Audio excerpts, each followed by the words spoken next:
It's like the end of all of us having rights. It's black people, white people, immigrants that's all poor. That shit about everybody vote who was poor. Why is there something on Rust? I kind of want to do that as well, yeah.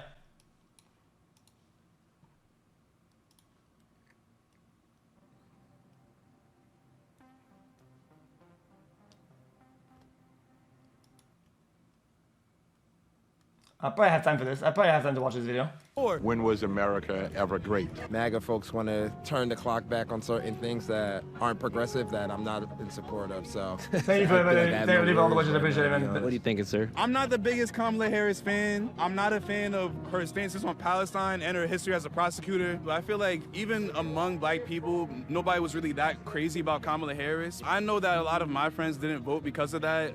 They didn't vote because of the situation in Palestine. But we can't afford a Trump presidency. So I'm nervous for what the future has to hold, but you know. It doesn't mean that things can't get better. I think the people are moving in one direction despite the fact the government may be moving in another direction. Yeah. And I always have faith in the people because there's still laws intact. Like, this is still democracy. Yeah, no, the world is not going to go to an end. No, it ain't going to be the end of the world. It's going to be the stop of the progression of some, and it's going to be the spark of the progression of others that are already ahead. All right, we are at Howard University. It's a pretty prestigious HBCU here in Washington, D.C. So historically black college, right, just means historically black. It doesn't mean only black. Actually, historically black colleges are the only universities within the history of the U.S. that don't have a history of discriminating based on color, creed, culture, and it's really cool because it was founded by Union General Oliver Otis Howard, 1867. It was the daughters of those Union soldiers who were white women who were the first students. Yeah. And Kamala Harris was supposed to deliver what appeared to be like an address to the nation or a victory speech at the amphitheater right here, but you won't hear from the vice president tonight. Seems like everybody's walking away at the same time. She currently has, I think, 210 electoral votes, and Trump has 240, something like that, so spirits are pretty low. Hopes are definitely dwindling, so we're going to talk to a few people and see how they feel and so why not do like It's not looking too hot right now. It's not over, but, you know, it's just... I don't feel like I want to go to school tomorrow. We're both PhD students, so I wanted to work at the Department of Education. Big Republican push is to get rid of that. And I'm going to close the Department of Education and move education back to the states. For the uninformed viewer, like, what's their motif behind, you know, taking away the elements of the Department of Education? I think they think it's like a waste of money and resources. What do you study, man? I study U.S. history. What's your favorite chapter of U.S. history? I guess what most people consider like the Gilded Age and Progressive Era. So that's like between 1877 and like maybe like 1919, if I guess I had to periodize it. So Reconstruction? Well, Reconstruction is before that. That's 1865 to 77, and then the Gilded Age and Progressive Era is right after that. And there was an era of terror inflicted after Reconstruction, wasn't there? Yeah, so that's why I said it's known by most people as the Gilded Age and Progressive Era, but honestly, I study African American history. That's my specialty. And that's considered the nadir of American race relations, and that's like the darkest period of like race relations in American history. Yeah, because the South Carolina State Senate was like, what, half black in 1880? Yeah, people don't during understand Reconstruction, that. yeah. And so what do you think is the most important element of U.S. history to teach young people, black or white? I think it's I know, but U.S. history is not centered around a bunch of great men like the presidents. You know, there's a lot more grassroots history, like history of the people, and you know, it's not just, you know, say like learning about like, white people. It's you know, everybody, Native Americans, African Americans, Asian Americans, Hispanic Americans, like all those stories matter. Like you got to understand all of it, and you really won't know the history of the country if you're not familiar with any of that. I think that the slogan "Make America Great Again" calls into question, as it relates to people of African descent throughout the diaspora, when was America ever great? Yeah. Determine what was the time frame that you would recollect that there was actually equal opportunity that was provided to all. And so I think if you're looking at the Reconstruction period, which was then followed by the Black Codes, whatever gains that occurred during the Reconstruction will eventually reverse. You feel like America was great during Reconstruction? I think that if hold you on. move a knife from... It can never be perfect, but it can be great. I think it's pessimistic to say if it was never. Come on, bro. By comparison to other places and whatever, dude, come on, man. Come on.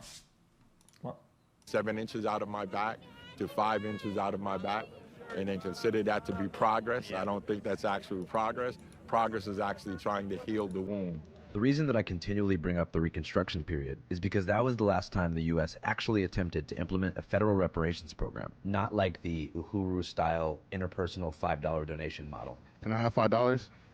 Are you serious? Yes. But administered by a governmental organization called the Freedmen's Bureau, which no longer exists. Reconstruction basically began the same day the Confederate Army lost the Civil War to the Union, giving the federal government control over the southern states, where approximately 4 million slaves had just been freed. The Freedmen's Bureau was tasked with helping them integrate into society as free men, which obviously would be quite difficult given the fact that none of them had any land or any possessions. So they began by giving the men voting rights and enacting their famous 40 acres and a mule allotment to newly emancipated slaves. By 1875, in states like South Carolina, there was actually a higher proportion of black lawmakers holding office than there is today. And for a moment, it looked as if things were heading in a positive direction. But then, a small group of former Confederate soldiers who had formed a social club in Tennessee had an idea. That idea was to target, terrorize, harass, lynch, and assassinate black politicians and anyone, black or white, who even considered voting for them. This group was called the KKK, whose plan was made possible during the 1876 primaries, during which, for whatever reason, the Freedmen's Bureau decided to withdraw troops from polling stations in the South, where they'd previously been protecting black voters from racial violence. The day the Bureau pulled the troops, the Klan put their plan into motion, and everyone knows what they did.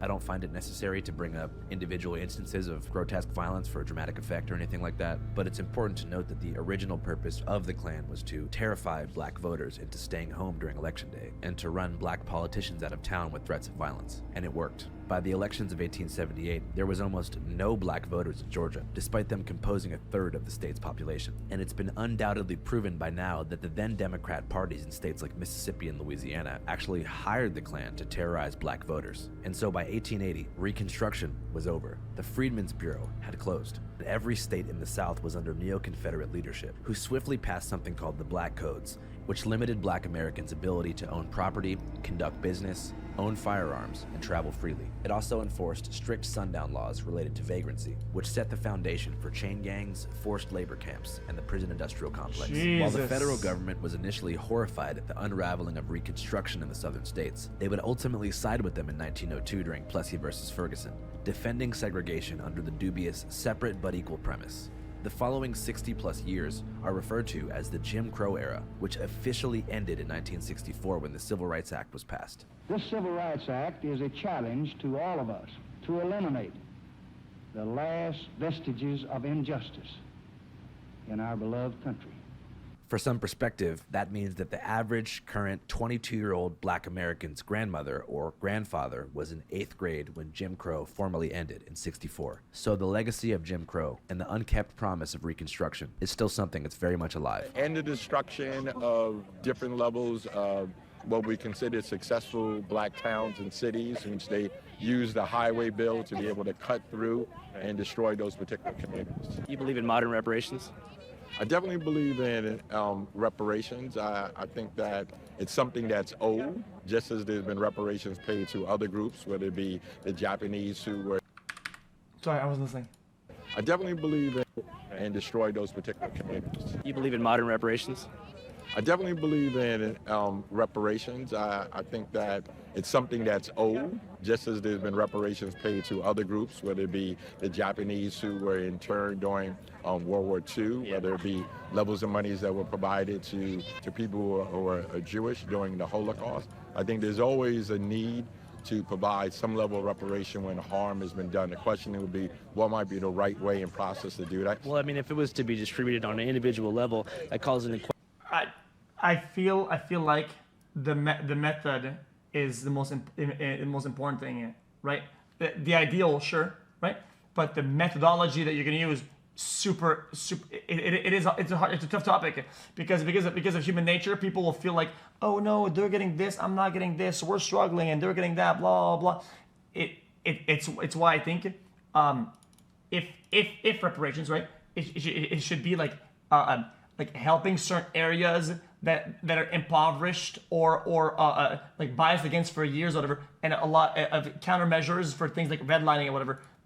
That's Question what they do. also financial literacy among the recipients, because I think that it was done systemically, and so you need a systemic policy to address systemic racism and discrimination. Yes, would that look like more educational investment? I think education investment would definitely be a key component of it, But I think that at this particular juncture, there's additional levels of discussions that are still being ongoing about the fact that it's needed. And to me, unequivocally, it is not only needed, but it is owed. Okay, this guy said 45 words and said nothing. Hold on. Well, I mean, what other components? Well, I am listening. I'm listening. Educational components, sure, but then he said, no other components. There's additional levels of discussions that are still being ongoing about the fact that it's needed. And to me, unequivocally, it is not only needed, but it is owed. And subsequently, we just have to get to a place to be able to figure out what might be the best ways to be able to implement it. Yeah, I agree, man. I appreciate you. You're from the south or the east coast? Pardon me? From the south? From the east coast. Okay, cool. What's your name? Andrew Callahan. Give me a thing. I just thought the question was about, like, what other things? And just like, if you look up Channel 5. Give me a second. I'll have you write it down. Yeah. How about that? What's up, guys? Here at Channel 5, we want you to be safe, whether it be on the streets of Washington, D.C. during the election, or just surfing the web from your phone or on the computer. That's why we use NordVPN. NordVPN allows you to set your IP address to any country on Earth, and we know that in many countries they have my link, www.channel5, plus 4 free. Again, just go to www. I walk through the streets. As I walk through the Kamala Harris rally, most people had accepted that she probably wouldn't win the presidency. I'm really disappointed because I didn't have enough time to register because Texas, you have to register 3 weeks before. So I had to vote as a DC resident. But still, some people held on to a sliver of hope. Hey, we're coming back? We're down 20. We're down 20. We're down 20. It's 210-230. We almost back. We're down 20. Look. Kamala, she needs to win Wisconsin, My parlay's Pennsylvania, Georgia, Georgia, and maybe Michigan. And we're in there. Nobody give no fuck about Nevada or AZ. Fuck Arizona. Fuck all that shit. We respect the people out there, but this is what matters. No. It's about what matters right now. We've been out here stressing all night. We need this. Might be the second bottle tonight. Like, we out here. But nah, look, I don't enjoy what Trump did to the Central 5. He spent $85,000 on a full-page ad in the New York Times calling for our execution. Any three of us could have been a Central 5 in Manhattan. If that's how you gonna represent a large portion of America, I can't get behind that because that's the demographic that I'm a part of. So you feel like on a moral character level, he's just bogus? Yeah, hell yeah. Everything Trump stands for, he doesn't stand for women, he doesn't stand for people of color. So honestly, I think Trump being president, it just means like the end of all of us having rights and being seen as human beings.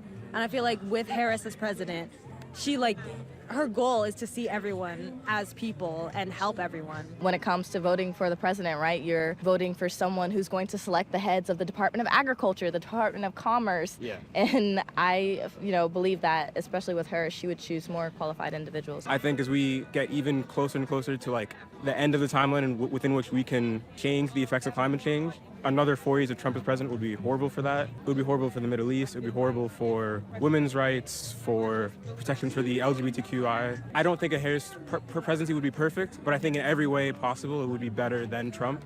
And that's the whole issue. I feel like even among black people, nobody was really that crazy about Kamala Harris, but it was just the fact that she was not Trump. And at the end of the day, you can't really run on being not Trump. You have to be more than that. And you have to do more for everybody, not just black people, but everybody in general. Class issues matter a lot more, and people don't talk about class issues. People don't talk about imperialism. There's a lot of stuff that people don't talk about, and they focus on the culture wars. But the culture is still very important. Me coming from like a Caribbean community, I'm really worried about like how people are going to attack the Haitian community going forward. I really don't like it. The cats and dogs shit is bullshit. We all know it's lies. Actually smart. Regardless of who would have won. That was actually pretty smart. They did suffer from a massive branding issue, 100%. Our country still would have been in crisis, and especially what's going on abroad in Palestine, in the Middle East. Things would have not have been all well and good, but at the same time with a Trump presidency, it makes it so much worse.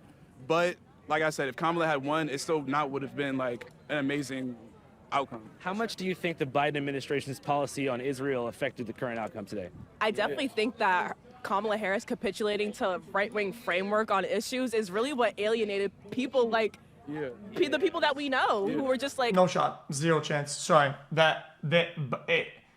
Maybe I'm cope or brain dead. I feel like almost probably nothing.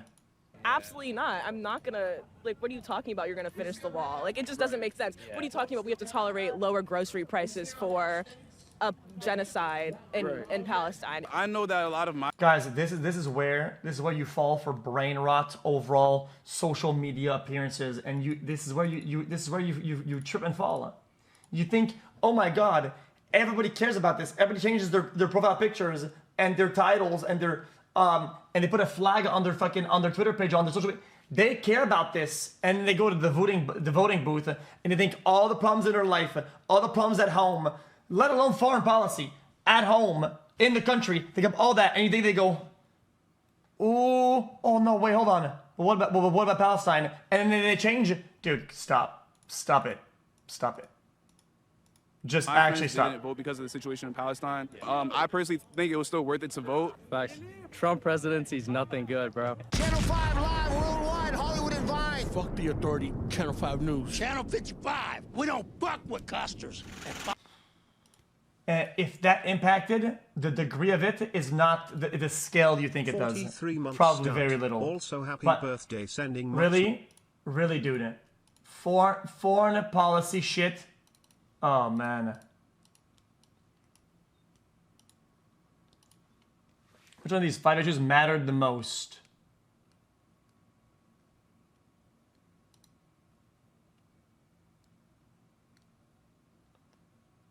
%?